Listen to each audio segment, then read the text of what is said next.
Hey, I've been using Jira for a while now, but I feel like I'm not using it to its full potential. What are some advanced features I should know about? Ah, I know what you mean. Jira has so many features that it can be overwhelming. Have you tried using customizable workflows? No, I haven't. How does that work? Well, you can create workflows that match your team's way of working. For example, you can design a workflow that reflects your team's approval process, and then track the progress of each task through that workflow. It's a great way to keep everyone on the same page. That sounds really useful. What about advanced search and filters? I always seem to have trouble finding what I'm looking for. Yes, Jira Query Language, or JQL, is a powerful tool that allows you to search for tasks with specific criteria.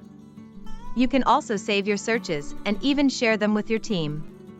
It's like having a superpowered search engine. Wow, I had no idea Jira could do that. What other advanced features should I be using? Well, there's automation, custom fields and screens, roadmaps, and so much more. The key is to find the features that work best for your team and use them to your advantage. Thanks for the tips. I'm going to try out these advanced features and see how they can help improve our productivity.